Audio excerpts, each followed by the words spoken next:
Punjabi radio USA ਸੁਣ ਰਹੇ ਸਾਰੇ ਹੀ ਸਰੋਤਿਆਂ ਨੂੰ ਮੇਰੇ ਜਗਮੋਹਨ ਸਿੰਘ ਵੱਲੋਂ ਪਿਆਰ ਭਰੀ ਸਤਿ ਸ਼੍ਰੀ ਅਕਾਲ। ਅੱਜ 17 ਜੁਲਾਈ ਦਿਨ ਐਤਵਾਰ ਪ੍ਰੋਗਰਾਮ ਲੈ ਕੇ ਹਾਜ਼ਰ ਹਾਂ ਅਪਡੇਟ ਅਮਰੀਕਾ, ਜਿਸ ਦੇ ਵਿੱਚ ਤੁਹਾਨੂੰ ਵਰਲਡ ਦੀਆਂ ਨਿਊਜ਼, ਅਮਰੀਕਾ ਦੀਆਂ ਨਿਊਜ਼ ਅਤੇ ਮੌਸਮ ਦੇ ਬਾਰੇ ਜਾਣਕਾਰੀ ਦੇਵਾਂਗੇ। ਖਬਰਾਂ ਦੀ ਸ਼ੁਰੂਆਤ ਕਰਨ ਤੋਂ ਪਹਿਲਾਂ ਅਸੀਂ ਧੰਨਵਾਦ ਕਰਦੇ ਹਾਂ ਆਪਣੇ ਸਪਾਂਸਰਸ ਦਾ, ਜਿਨ੍ਹਾਂ ਨੇ ਅੱਜ ਦੇ ਇਸ ਪ੍ਰੋਗਰਾਮ ਦੇ ਵਿੱਚ ਹਿੱਸਾ ਪਾ ਕੇ ਇਸ ਨੂੰ ਅੱਗੇ ਵਧਾਇਆ ਅਤੇ ਤੁਹਾਡੇ ਤੱਕ ਪਹੁੰਚਾਇਆ। ਅੱਜ ਦੀਆਂ ਖਬਰਾਂ ਦੇ ਸਪਾਂਸਰਸ ਹਨ ਖਾਲਸਾ ਇੰਸ਼ੋਰੈਂਸ ਏਜੰਸੀ ਵਾਲੇ ਸੈਨ ਹੋਜ਼ੇ ਤੋਂ, ਜੋ ਕਿ ਹਰ ਪ੍ਰਕਾਰ ਦੀ ਇੰਸ਼ੋਰੈਂਸ ਕਰਦੇ ਹਨ ਅਤੇ ਕਿਸੇ ਵੀ ਤਰ੍ਹਾਂ ਦੀ ਇੰਸ਼ੋਰੈਂਸ ਦੀ ਜਾਣਕਾਰੀ ਦੇ ਲਈ ਤੁਸੀਂ ਇਹਨਾਂ ਨੂੰ ਕਾਲ ਕਰ ਸਕਦੇ ਹੋ 408 272 2500 ਤੇ। ਇਸ ਦੇ ਨਾਲ ਸੰਤੋਖ ਸਿੰਘ ਬਾਸੀ ਪਰਮਜੀਤ ਕੌਰ ਜੀ ਬਾਸੀ ਫਰੀਮੌਂਟ ਤੋਂ, ਮਨਜੀਤ ਸਿੰਘ ਨਰਿੰਦਰ ਕੌਰ ਕਲਾਰ ਜੀ ਕਲੋਵਿਸ ਤੋਂ ਅਤੇ ਗਿਆਨ ਸਿੰਘ ਨਾਗਰਾ ਜੀ ਸੈਨ ਹੋਜ਼ੇ ਤੋਂ। ਜੇਕਰ ਤੁਸੀਂ ਵੀ ਇਸ ਪ੍ਰੋਗਰਾਮ ਨੂੰ ਜਾਂ ਪੰਜਾਬੀ ਰੇਡੀਓ USA ਦੇ ਕਿਸੇ ਵੀ ਪ੍ਰੋਗਰਾਮ ਨੂੰ ਸਪਾਂਸਰ ਕਰਨਾ ਚਾਹੁੰਦੇ ਹੋ ਤਾਂ ਤੁਸੀਂ ਕਾਲ ਕਰ ਸਕਦੇ ਹੋ 408 722 7698 ਤੇ, ਜਾਂ ਫਿਰ ਸਾਨੂੰ ਈਮੇਲ ਕਰ ਸਕਦੇ ਹੋ ਸਾਡੇ ਈਮੇਲ ਐਡਰੈਸ info@punjabiradiousa.com ਤੇ। ਹੁਣ ਵਧਦੇ ਹਾਂ ਜੀ ਅੱਜ ਦੀ ਪਹਿਲੀ ਖਬਰ ਵੱਲ। ਡੈਲਸ ਦੇ ਵਿੱਚ ਹੋਈ ਘਟਨਾ ਤੋਂ ਬਾਅਦ ਅੱਜ ਅਮਰੀਕਾ ਦੇ ਵਿੱਚ ਇੱਕ ਹੋਰ ਮੰਦਭਾਗੀ ਘਟਨਾ ਲੂਜ਼ੀਆਨਾ ਦੇ ਸ਼ਹਿਰ ਬੇਟਨ ਰੂਜ ਦੇ ਵਿੱਚ ਹੋਈ, ਜਿੱਥੇ ਹੋਈ ਗੋਲੀਬਾਰੀ ਦੇ ਵਿੱਚ 3 ਪੁਲਿਸ ਅਫਸਰਸ ਦੀ ਮੌਤ ਹੋ ਗਈ ਹੈ। ਇਸ ਘਟਨਾ ਦੇ ਵਿੱਚ 3 ਹੋਰ ਪੁਲਿਸ ਅਫਸਰ ਜ਼ਖਮੀ ਵੀ ਹੋਏ ਹਨ। ਇਸ ਗੋਲੀਬਾਰੀ ਦੇ ਵਿੱਚ ਹਮਲਾਵਰ ਨੇ ਕਾਲੇ ਰੰਗ ਦੀ ਡਰੈਸ ਪਾਈ ਹੋਈ ਸੀ ਅਤੇ ਉਸ ਦੇ ਕੋਲ ਇੱਕ ਆਟੋਮੈਟਿਕ ਰਾਈਫਲ ਸੀ। ਪੁਲਿਸ ਦੇ ਨਾਲ ਚੱਲੀ ਮੁੱਠਭੇੜ ਤੋਂ ਬਾਅਦ ਉਸਨੇ ਖੁਦ ਆਪਣੇ ਆਪ ਨੂੰ ਗੋਲੀ ਮਾਰ ਲਈ। ਇਸ ਘਟਨਾ ਦੇ ਵਿੱਚ 2 ਬੇਟਨ ਰੋਜ ਪੁਲਿਸ ਡਿਪਾਰਟਮੈਂਟ ਦੇ ਅਫਸਰਸ ਅਤੇ ਇੱਕ ਸ਼ੈਰਿਫ ਡਿਪਾਰਟਮੈਂਟ ਦੇ ਡਿਪਟੀ ਨੂੰ ਗੋਲੀ ਲੱਗੀ, ਜਿਸ ਦੇ ਕਾਰਨ ਉਹਨਾਂ ਦੀ ਮੌਤ ਹੋ ਗਈ। ਇਸ ਘਟਨਾ ਦੇ ਵਿੱਚ ਮਾਰੇ ਜਾਣ ਵਾਲੇ ਪੁਲਿਸ ਅਫਸਰ ਦਾ ਨਾਮ ਮੌਂਟਰੇਲ ਜੈਕਸਨ, ਮੈਥਿਊ ਗੈਰਲਡ ਅਤੇ ਬ੍ਰੈਡ ਗੈਰਾਫੋਲਾ ਹੈ। ਲੂਜ਼ੀਆਨਾ ਸਟੇਟ ਪੁਲਿਸ ਦੇ ਸੁਪਰਿੰਟੈਂਡੈਂਟ ਕਰਨਲ ਮਾਈਕ ਐਡਮੌਨਸਨ ਨੇ ਪ੍ਰੈਸ ਕਾਨਫਰੰਸ ਦੇ ਵਿੱਚ ਦੱਸਿਆ ਕਿ ਹਮਲਾਵਰ ਨੇ ਪਹਿਲਾਂ ਗੋਲੀਬਾਰੀ ਸ਼ੁਰੂ ਕੀਤੀ ਸੀ ਅਤੇ ਜੋ ਪਹਿਲਾਂ ਰਿਪੋਰਟਾਂ ਆ ਰਹੀਆਂ ਸੀ ਕਿ ਪੁਲਿਸ ਇੱਕ ਸ਼ੂਟਰ ਦੀ ਤਲਾਸ਼ ਕਰ ਰਹੀ ਹੈ, ਉਹ ਬਿਲਕੁਲ ਗਲਤ ਖਬਰ ਸੀ। ਇਸ ਮਾਮਲੇ ਦੇ ਵਿੱਚ ਅਧਿਕਾਰੀਆਂ ਨੇ ਹਜੇ ਤੱਕ ਸਸਪੈਕਟ ਦਾ ਨਾਮ ਨਹੀਂ ਦੱਸਿਆ, ਪਰ ਰਿਊਟਰਸ ਨਿਊਜ਼ ਏਜੰਸੀ ਤੋਂ ਆਈ ਇੱਕ ਖਬਰ ਦੇ ਮੁਤਾਬਿਕ ਇੱਕ US ਗਵਰਨਮੈਂਟ ਆਫੀਸ਼ੀਅਲ ਨੇ ਇਹ ਕਨਫਰਮ ਕੀਤਾ ਹੈ ਕਿ ਉਸ ਦਾ ਨਾਮ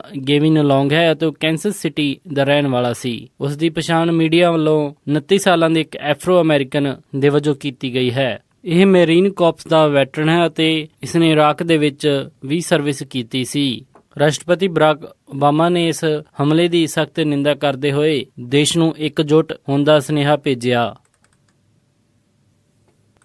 ਪਹਿਲਾਂ ਟੈਕਸਸ ਦੇ ਡੈਲਸ ਅਤੇ ਹੁਣ ਲੂਜ਼ੀਆਨਾ ਦੇ ਵਿੱਚ ਹੋਈਆਂ ਗੋਲੀਬਾਰੀ ਦੀਆਂ ਘਟਨਾਵਾਂ, ਜਿਨ੍ਹਾਂ ਦੇ ਵਿੱਚ 8 ਪੁਲਿਸ ਕਰਮੀਆਂ ਦੀ ਜਾਨ ਚਲੀ ਗਈ। ਇਸ ਨੂੰ ਦੇਖਦੇ ਹੋਏ ਕਲੀਵਲੈਂਡ ਦੇ ਪੁਲਿਸ ਯੂਨੀਅਨ ਦੇ ਪ੍ਰੈਜ਼ੀਡੈਂਟ ਨੇ ਓਹਾਇਓ ਦੇ ਗਵਰਨਰ ਜੌਨ ਕੈਸਿਕ ਨੂੰ ਰਿਪਬਲਿਕਨ ਪਾਰਟੀ ਦੀ ਨੈਸ਼ਨਲ ਕਨਵੈਨਸ਼ਨ ਨੂੰ ਦੇਖਦੇ ਹੋਏ ਓਪਨ ਕੈਰੀ ਗਨ ਲਾਜ਼ ਨੂੰ ਟੈਂਪਰੇਰੀ ਤੌਰ ਦੇ ਉੱਤੇ ਹੋਰ ਸਖਤ ਕਰਨ ਦੀ ਅਪੀਲ ਕੀਤੀ ਹੈ। ਪੁਲਿਸ ਯੂਨੀਅਨ ਦੇ ਪ੍ਰਧਾਨ ਸਟੀਫਨ ਲੂਮਿਨਸ ਨੇ ਕਿਹਾ ਕਿ ਉਹ ਗਵਰਨਰ ਜੌਨ ਕੈਸਿਕ ਤੋਂ ਉਹਨਾਂ ਦੀ ਸਹਾਇਤਾ ਮੰਗ ਰਹੇ ਹਨ ਅਤੇ ਇਸ ਦੇ ਲਈ ਉਹਨਾਂ ਨੇ ਉਹਨਾਂ ਨੂੰ ਇੱਕ ਲੈਟਰ ਲਿਖੀ ਹੈ, ਜਿਸ ਦੇ ਵਿੱਚ ਉਹ ਰਿਪਬਲਿਕਨ ਪਾਰਟੀ ਦੀ ਹੋਰੀ ਕਨਵੈਨਸ਼ਨ ਤੋਂ ਪਹਿਲਾਂ ਕਾਨੂੰਨ ਨੂੰ ਸਖਤ ਬਣਾ ਸਕਣ। ਸਟੀਫਨ ਲੂਮਿਨਸ ਨੇ ਕਿਹਾ ਕਿ ਉਹ ਇਸ ਗੱਲ ਦੀ ਪਰਵਾਹ ਨਹੀਂ ਕਰਦੇ ਕਿ ਇਹ ਸੰਵਿਧਾਨਿਕ ਹੈ ਜਾਂ ਨਹੀਂ। ਇਸ ਦੇ ਬਾਰੇ ਬਾਅਦ ਦੇ ਵਿੱਚ ਚਰਚਾ ਹੋ ਸਕਦੀ ਹੈ ਜਾਂ ਫਿਰ ਰਿਪਬਲਿਕਨ ਪਾਰਟੀ ਦੀ ਇਸ ਕਨਵੈਨਸ਼ਨ ਤੋਂ ਬਾਅਦ ਦੇ ਵਿੱਚ ਇਸ ਸਖਤਾਈ ਨੂੰ ਹਟਾਇਆ ਜਾ ਸਕਦਾ ਹੈ। ਪਰ ਉਹ ਪੁਲਿਸ ਅਫਸਰ ਦੀ ਸੇਫਟੀ ਨੂੰ ਦੇਖਦੇ ਹੋਏ ਕਨਵੈਨਸ਼ਨ ਤੋਂ ਪਹਿਲਾਂ ਓਪਨ ਕੈਰੀ ਗਨ ਲਾਅ ਨੂੰ ਥੋੜਾ ਸਖਤ ਬਣਾਉਣਾ ਚਾਹੁੰਦੇ ਹਨ। ਓਹਾਇਓ ਸਟੇਟ ਲਾਅ ਦੇ ਮੁਤਾਬਿਕ ਕੋਈ ਵੀ ਲਾਇਸੈਂਸ ਬੰਦੂਕਧਾਰੀ ਪਬਲਿਕ ਦੇ ਵਿੱਚ ਗਨ ਲੈ ਕੇ ਨਿਕਲ ਸਕਦਾ ਹੈ ਅਤੇ ਜਿੱਥੇ ਪਾਰਟੀ ਦੀ ਕਨਵੈਨਸ਼ਨ ਹੋ ਰਹੀ ਹੈ ਉਹਦੇ ਤੋਂ ਬਿਲਕੁਲ ਥੋੜੀ ਦੂਰ ਤੱਕ ਪ੍ਰੋਟੈਸਟਰਸ ਨੂੰ ਆਉਣ ਦੀ ਇਜਾਜ਼ਤ ਵੀ ਹੋਵੇਗੀ।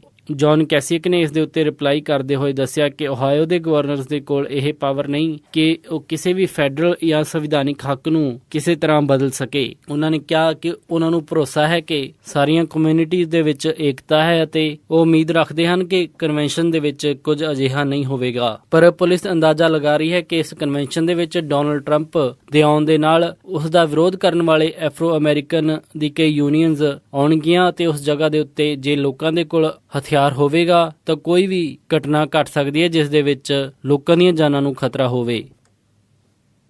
ਟਰਕੀ ਦੇ ਵਿੱਚ ਹੋਈ ਤਖਤਾ ਪਲਟ ਦੀ ਨਾਕਾਮ ਕੋਸ਼ਿਸ਼ ਤੋਂ ਬਾਅਦ ਹੁਣ ਟਰਕੀ ਦੀ ਸਰਕਾਰ ਨੇ ਵਿਦਰੋਹੀਆਂ ਨੂੰ ਫੜਨ ਦੀ ਮੁਹਿੰਮ ਜਾਰੀ ਕੀਤੀ ਹੈ। ਟਰਕੀ ਦੇ ਵਿੱਚ ਹੋਈ ਇਸ ਤਖਤਾ ਪਲਟ ਦੀ ਕੋਸ਼ਿਸ਼ ਦੇ ਵਿੱਚ ਤਕਰੀਬਨ 300 ਦੇ ਨੇੜੇ ਜਾਨਾਂ ਗਈਆਂ ਅਤੇ ਹਜ਼ਾਰਾਂ ਲੋਕ ਇਸ ਦੇ ਵਿੱਚ ਜ਼ਖਮੀ ਹੋਏ। ਰਾਸ਼ਟਰਪਤੀ ਤਾਇਪ ਐਰਡੋਗਨ ਦੀ ਆਮ ਲੋਕਾਂ ਨੂੰ ਕੀਤੀ ਅਪੀਲ ਤੋਂ ਬਾਅਦ ਅਤੇ ਪੁਲਿਸ ਪ੍ਰਸ਼ਾਸਨ ਦਾ ਟਰਕੀ ਦੀ ਸਰਕਾਰ ਦਾ ਸਾਥ ਦੇਣ ਤੋਂ ਬਾਅਦ ਇਹ ਤਖਤਾ ਪਲਟ ਦੀ ਜਿਹੜੀ ਕੋਸ਼ਿਸ਼ ਉਹ ਨਾਕਾਮ ਹੋ ਗਈ ਸੀ। ਹੁਣ ਟਰਕੀ ਦੀ ਸਰਕਾਰ ਨੇ ਕਾਰਵਾਈ ਕਰਦੇ ਹੋਏ ਤਕਰੀਬਨ 6000 ਆਰਮੀ ਦੇ ਲੋਕਾਂ ਨੂੰ ਅਤੇ ਇਸ ਦੇ ਵਿੱਚ ਜੁਡੀਸ਼ਰੀ ਦੇ ਜੋ ਮੈਂਬਰ ਸ਼ਾਮਿਲ ਸਨ ਉਹਨਾਂ ਨੂੰ ਗ੍ਰਿਫਤਾਰ ਕੀਤਾ ਹੈ।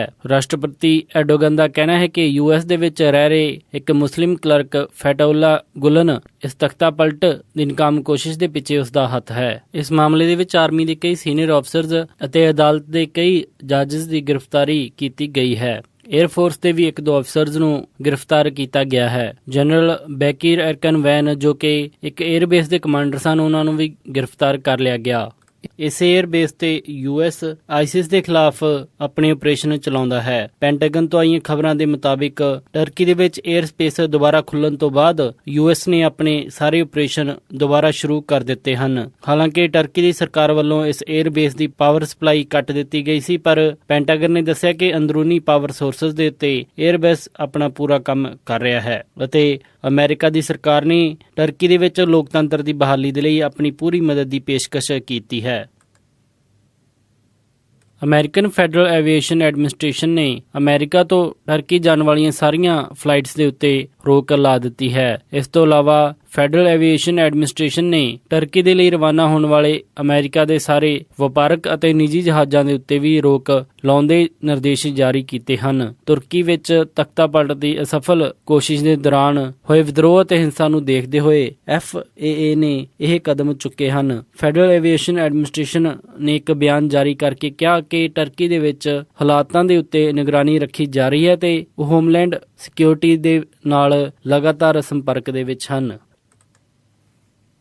ਫਲੋਰੀਡਾ ਦੇ ਇੱਕ ਹਸਪੀਟਲ ਦੇ ਵਿੱਚ ਐਮਰਜੈਂਸੀ ਰੂਮ ਦੇ ਰਾਹੀਂ ਇੱਕ ਹਮਲਾਵਰ ਬੰਦੂਕ ਲੈ ਕੇ ਦਾਖਲ ਹੋ ਗਿਆ ਅਤੇ ਉਸਨੇ 3rd ਫਲੋਰ ਦੇ ਉੱਤੇ ਇੱਕ ਪੇਸ਼ੈਂਟ ਅਤੇ ਹਸਪੀਟਲ ਦੇ ਇੱਕ EMPLOYE ਨੂੰ ਗੋਲੀ ਮਾਰ ਦਿੱਤੀ, ਜਿਸ ਦੇ ਵਿੱਚ ਉਹਨਾਂ ਦੀ ਜਾਨ ਜਾਂਦੀ ਰਹੀ। ਇਸ ਹਮਲੇ ਦੇ ਵਿੱਚ ਸ਼ਾਮਿਲ ਸਸਪੈਕਟ ਡੇਵਿਡ ਓਵਨਜ਼ ਨੂੰ, ਜਿਸ ਦੀ ਕਿ ਉਮਰ 29 ਸਾਲ ਹੈ, ਪੁਲਿਸ ਨੇ ਗ੍ਰਿਫਤਾਰ ਕਰ ਲਿਆ ਹੈ। ਰਾਤ ਦੇ ਤਕਰੀਬਨ 2 ਵਜੇ ਪੈਰਿਸ਼ ਮੈਡੀਕਲ ਸੈਂਟਰ ਦੇ ਵਿੱਚ ਹੈਂਡਗਨ ਲੈ ਕੇ ਡੇਵਿਡ ਓਵਨਜ਼ ਦਾਖਲ ਹੋਇਆ ਅਤੇ ਇਸਨੇ 88 ਸਾਲਾਂ ਦੇ ਸੈਨੀਥੀਆ ਜ਼ਿੰਗਜੀਐਮ ਅਤੇ ਹਸਪੀਟਲ ਦੇ ਇੱਕ EMPLOYE ਕੈਰੀ ਰਾਊਜ਼ਰ ਦੇ ਉੱਤੇ ਗੋਲੀਆਂ ਚਲਾ ਦਿੱਤੀਆਂ। ਅਥਾਰਟੀਜ਼ ਨੇ ਦੱਸਿਆ ਕਿ ਇਸ ਹੋਈ ਗੋਲਾਬਾਰੀ ਦੇ ਪਿੱਛੇ ਕਿਸੇ ਵੀ ਮੋਟਿਵ ਦਾ ਹਜੇ ਤੱਕ ਕੁਝ ਪਤਾ ਨਹੀਂ ਚੱਲਿਆ ਹੈ ਅਤੇ ਕੋਈ ਵੀ ਇਮੀਡੀਏਟ ਕਨੈਕਸ਼ਨ ਸਾਹਮਣੇ ਨਹੀਂ ਆਇਆ ਹੈ। ਡੇਵਿਡ ਓਵਨਜ਼ ਦੇ ਉੱਤੇ 2 ਲੋਕਾਂ ਦੀ ਹੱਤਿਆ ਨੂੰ ਲੈ ਕੇ ਚਾਰਜਸ਼ੀਟ ਦਾਖਲ ਕਰ ਲਈ ਗਈ ਹੈ।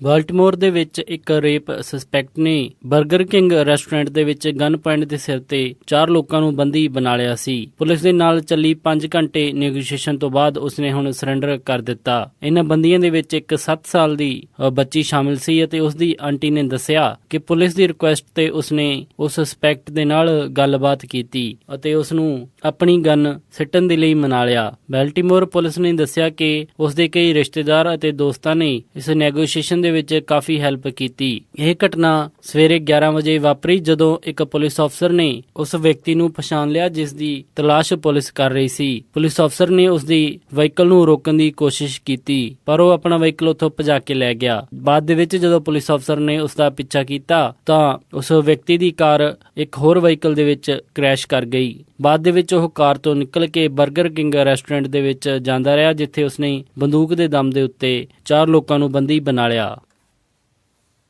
ਇਹ ਸਨ ਅੱਜ ਦੀਆਂ ਕੁਝ ਖਾਸ ਖਬਰਾਂ ਤੇ ਹੁਣ ਵਧਦੇ ਹਾਂ ਜੀ ਮੌਸਮ ਦੀ ਜਾਣਕਾਰੀ ਦੇ ਵੱਲ। ਸੋਮਵਾਰ ਨੂੰ ਸੈਨ ਹੋਜ਼ੇ ਦੇ ਵਿੱਚ ਹਾਈ ਟੈਂਪਰੇਚਰ ਰਹੇਗਾ 78 ਡਿਗਰੀ ਅਤੇ ਲੋ ਟੈਂਪਰੇਚਰ 55 ਡਿਗਰੀ। ਸੈਨ ਫਰਾਂਸਿਸਕੋ ਦੇ ਵਿੱਚ 63 ਡਿਗਰੀ ਹਾਈ ਅਤੇ ਰਾਤ ਨੂੰ 53 ਡਿਗਰੀ ਲੋ। ਸੈਕਰਾਮੈਂਟੋ ਦੇ ਵਿੱਚ 85 ਡਿਗਰੀ ਹਾਈ ਅਤੇ ਰਾਤ ਨੂੰ 54 ਡਿਗਰੀ ਲੋ। ਯੂਬਾ ਸਿਟੀ ਦੇ ਵਿੱਚ 87 ਡਿਗਰੀ ਹਾਈ ਅਤੇ ਰਾਤ ਨੂੰ 55 ਡਿਗਰੀ ਲੋ।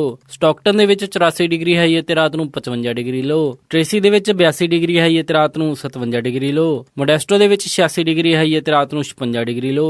ਫ੍ਰੈਜ਼ਨੋ ਦੇ ਵਿੱਚ 94 ਡਿਗਰੀ ਹਾਈ ਹੈ ਤੇ ਰਾਤ ਨੂੰ 61 ਡਿਗਰੀ ਲੋ। ਬੇਕਰਫੀਲਡ ਦੇ ਵਿੱਚ 97 ਡਿਗਰੀ ਹਾਈ ਹੈ ਤੇ ਰਾਤ ਨੂੰ 66 ਡਿਗਰੀ ਲੋ। ਲਾਸ ਐਂਜਲਸ ਦੇ ਵਿੱਚ 79 ਡਿਗਰੀ ਹਾਈ ਹੈ ਤੇ ਰਾਤ ਨੂੰ 63 ਡਿਗਰੀ ਲੋ। ਟਰਕੀ ਦੇ ਵਿੱਚ 75 ਡਿਗਰੀ ਹਾਈ ਹੈ ਤੇ ਰਾਤ ਨੂੰ 43 ਡਿਗਰੀ ਲੋ। ਸਾਊਥ ਲੇਕ ਟਾਹੋ ਦੇ ਵਿੱਚ 74 ਡਿਗਰੀ ਹਾਈ ਹੈ ਤੇ ਰਾਤ ਨੂੰ 41 ਡਿਗਰੀ ਲੋ। ਪੋਰਟਲੈਂਡ ਓਰੇਗਨ ਦੇ ਵਿੱਚ 77 ਡਿਗਰੀ ਹਾਈ ਹੈ ਤੇ ਰਾਤ ਨੂੰ 59 ਡਿਗਰੀ ਲੋ। ਸਿਐਟਲ ਦੇ ਵਿੱਚ 76 ਡਿਗਰੀ ਹਾਈ ਹੈ ਤੇ ਰਾਤ ਨੂੰ 59 ਡਿਗਰੀ ਲੋ।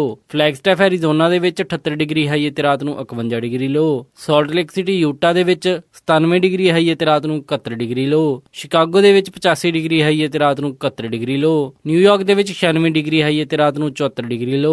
ਕੈਨੇਡਾ ਟੋਰਾਂਟੋ ਦੇ ਵਿੱਚ 29 ਡਿਗਰੀ ਸੈਲਸੀਅਸ ਹਾਈ ਹੈ ਤੇ ਰਾਤ ਨੂੰ 15 ਡਿਗਰੀ ਸੈਲਸੀਅਸ ਲੋ। ਵਿਨੀਪੈਗ ਦੇ ਵਿੱਚ 25 ਡਿਗਰੀ ਸੈਲਸੀਅਸ ਹਾਈ ਹੈ ਤੇ ਰਾਤ ਨੂੰ 17 ਡਿਗਰੀ ਸੈਲਸੀਅਸ ਲੋ। ਕੈਲਗਰੀ ਦੇ ਵਿੱਚ 22 ਡਿਗਰੀ ਸੈਲਸੀਅਸ ਹਾਈ ਹੈ ਤੇ ਰਾਤ ਨੂੰ 11 ਡਿਗਰੀ ਸੈਲਸੀਅਸ ਲੋ। ਵੈਨਕੂਵਰ ਦੇ ਵਿੱਚ 21 ਡਿਗਰੀ ਸੈਲਸੀਅਸ ਹਾਈ ਹੈ ਤੇ ਰਾਤ ਨੂੰ 16 ਡਿਗਰੀ ਸੈਲਸੀਅਸ ਲੋ। ਪੰਜਾਬ ਅੰਮ੍ਰਿਤਸਰ ਦੇ ਵਿੱਚ 34 ਡਿਗਰੀ ਸੈਲਸੀਅਸ ਹਾਈ ਹੈ ਤੇ ਰਾਤ ਨੂੰ 25 ਡਿਗਰੀ ਸੈਲਸੀਅਸ ਲੋ। ਮੈਲਬਨ ਦੇ ਵਿੱਚ 16 ਡਿਗਰੀ ਸੈਲਸੀਅਸ ਹਾਈ ਹੈ ਤੇ ਰਾਤ ਨੂੰ 8 ਡਿਗਰੀ ਸੈਲਸੀਅਸ ਲੋ। ਲੰਡਨ ਦੇ ਵਿੱਚ 27 ਡਿਗਰੀ ਸੈਲਸੀਅਸ ਹਾਈ ਹੈ ਤੇ ਰਾਤ ਨੂੰ 17 ਡਿਗਰੀ ਸੈਲਸੀਅਸ ਲੋ। ਬਰਲਿਨ ਦੇ ਵਿੱਚ 22 ਡਿਗਰੀ ਸੈਲਸੀਅਸ ਹਾਈ ਹੈ ਤੇ ਰਾਤ ਨੂੰ 13 ਡਿਗਰੀ ਸੈਲਸੀਅਸ ਲੋ। ਅਤੇ ਫਰਾਂਸ ਪੈਰਿਸ ਦੇ ਵਿੱਚ 30 ਡਿਗਰੀ ਸੈਲਸੀਅਸ ਹਾਈ ਅਤੇ ਰਾਤ ਨੂੰ 18 ਡਿਗਰੀ ਸੈਲਸੀਅਸ ਲੋ ਰਹੇਗਾ ਜੀ। ਇਹ ਸੀ ਜੀ ਮੌਸਮ ਦੀ ਜਾਣਕਾਰੀ। ਅੱਜ ਵੀਕਐਂਡ ਹੋਣ ਕਾਰਨ ਸਟਾਕ ਮਾਰਕੀਟ ਬੰਦ ਰਹੀ। ਅਗਲੀ ਸਟਾਕ ਮਾਰਕੀਟ ਦੀ ਇਨਫੋਰਮੇਸ਼ਨ ਦਵਾਂਗੇ ਜੀ ਸੋਮਵਾਰ ਦੇ ਅੰਕ ਵਿੱਚ। ਇਸੇ ਦੇ ਨਾਲ ਅੱਜ ਦਾ ਇਹ ਖਬਰਾਂ ਦਾ ਬੁਲੇਟਿਨ ਇੱਥੇ ਹੀ ਸਮਾਪਤ ਕਰਦੇ ਹਾਂ ਜੀ। ਇਜਾਜ਼ਤ ਦਿਓ। ਉਮੀਦ ਹੈ ਕਿ ਤੁਹਾਨੂੰ ਅੱਜ ਦਾ ਇਹ ਪ੍ਰੋਗਰਾਮ ਪਸੰਦ ਆਇਆ ਹੋਵੇਗਾ। ਕਿਸੇ ਵੀ ਤਰ੍ਹਾਂ ਦੇ ਫੀਡਬੈਕ ਦੇ ਲਈ ਤੁਸੀਂ ਸਾਨੂੰ ਕਾਲ ਕਰ ਸਕਦੇ ਹੋ 408 722 7698 ਤੇ ਜਾਂ ਫਿਰ ਸਾਨੂੰ ਈਮੇਲ ਕਰ ਸਕਦੇ ਹੋ ਸਾਡੇ ਈਮੇਲ ਐਡਰੈਸ info@punjabiradiousa.com ਤੇ। ਇੱਕ ਵਾਰੀ ਫਿਰ ਸਾਰੇ ਸਪਾਂਸਰ ਦਾ ਬਹੁਤ-ਬਹੁਤ ਧੰਨਵਾਦ। ਮਿਲਦੇ ਹਾਂ ਜੀ ਅਪਡੇਟ ਅਮਰੀਕਾ ਦੇ ਅਗਲੇ ਅੰਕ ਵਿੱਚ। ਤਦ ਤੱਕ ਲਈ ਸਾਰਿਆਂ ਨੂੰ ਪਿਆਰ ਅਤੇ ਸਤਿਕਾਰ ਭਰੀ ਸਤਿ ਸ਼੍ਰੀ ਅਕਾਲ। ਤੁਸੀਂ ਸੁਣਦੇ ਰਹੋ ਪੰਜਾਬੀ ਰੇਡੀਓ USA।